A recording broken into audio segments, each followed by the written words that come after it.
Alright, so today I'm going to go over my knife building process with y'all. Really from kind of ground one up to, not through the design process, this is obviously a pre-designed knife, but up to putting it on paper, getting it out to the knife shop, getting that piece of paper put down onto a knife steel blank, and then cut it out, grind it up, and get the holes pressed into it, and basically get it ready for heat treat. So here's process one.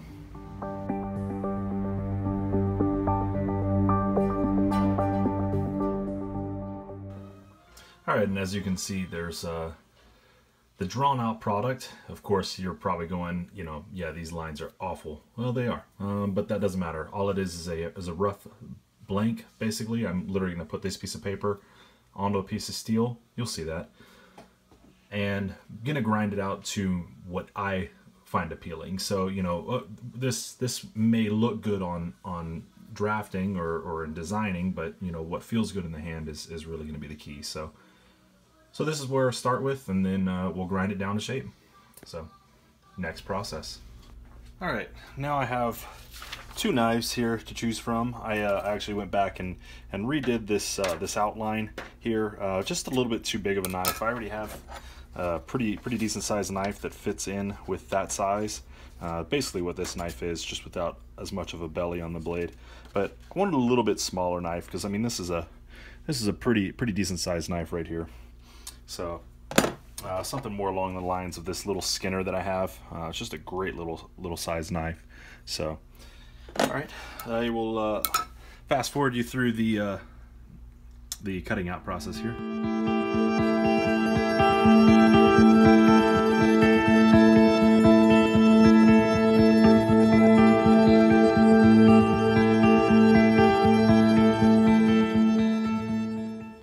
All right, for this next part, it mostly falls in the category of don't try this at home and relax. I'm a professional. And of course, that's just what I say to make y'all feel better as an audience. But yeah, just got a Portaband C-clamp to my tool rest. Hey, it works, right?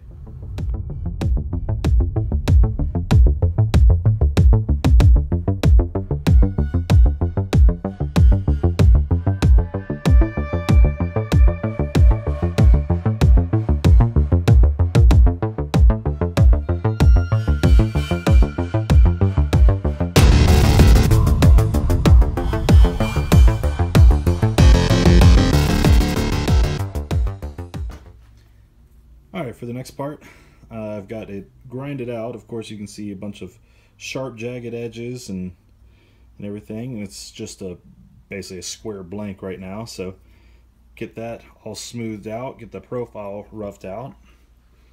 And yeah, here we go.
it's grind time.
A mostly finished knife.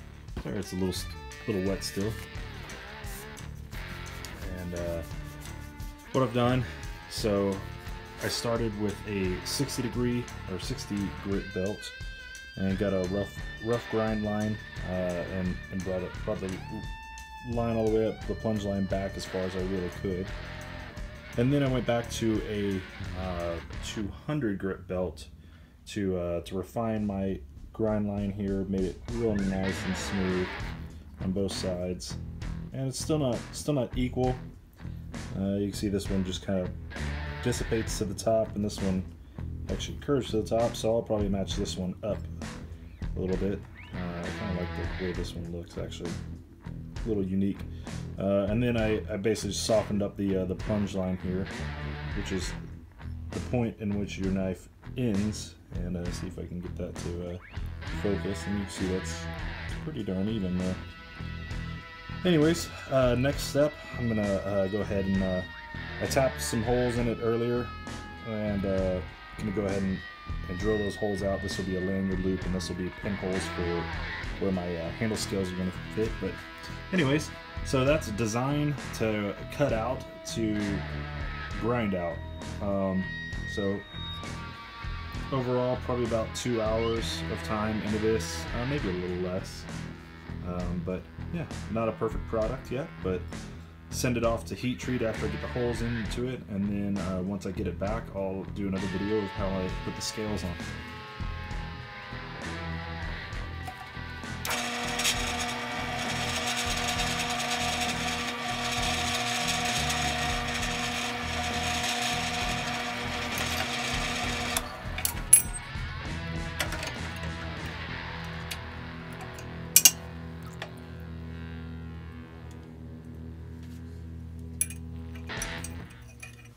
Alright, next I'm going to do some jimping on the spine of this.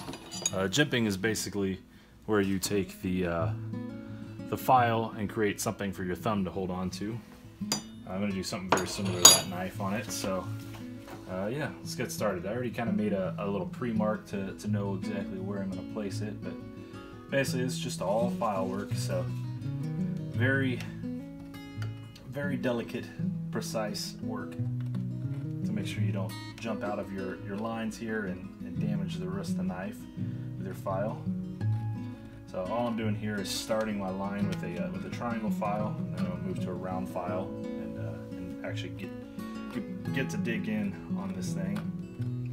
So the first one, basically, you just kind of set it where you want it, and then I'll show you how I go about measuring out the following spots. So, all right, got a little channel in there, not much, just a little bit more to work with here.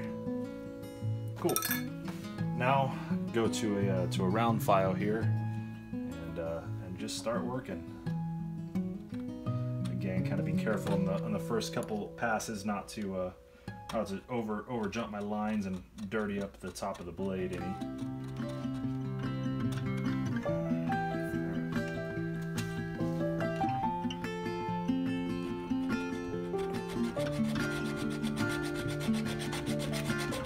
Snowflakes fall on the evergreens and they cover all the streets. Try to make the passes even.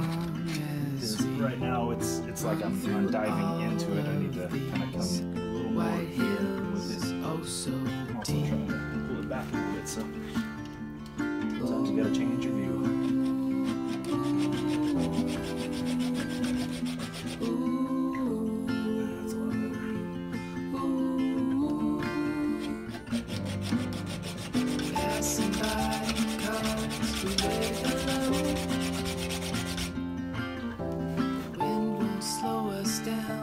Key to good jumping is just keeping the channel even on both sides, not cockeyed at all, and really keeping the pattern uniform on your distances. But you really mess up some jumping, make it look nice. Like it was supposed to be there. My goal is to try to make it look like it was supposed to be there.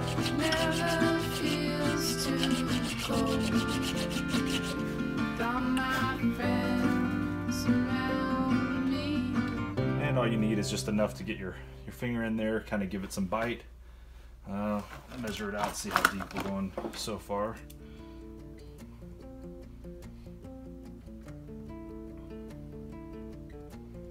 Alright, no real precise way on this.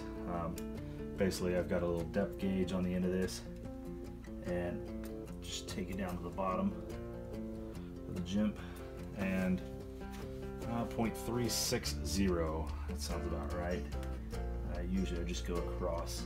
It seems to be just fine, enough measurement. I try to make that about a 3, so 0.270, got 30 thousandths more.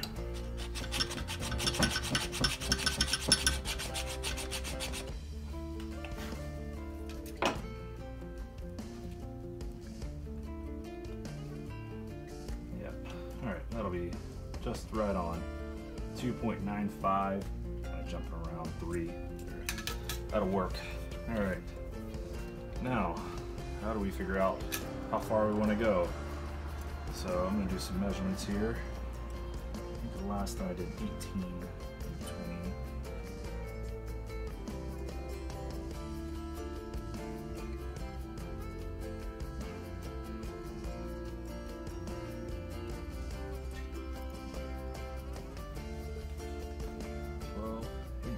Yep, I'm going to go 18 from center to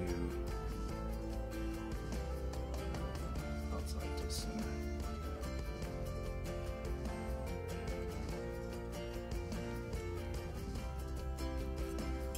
Again, doesn't have to be perfect, but the closer you are, the better it looks. Alright, 18.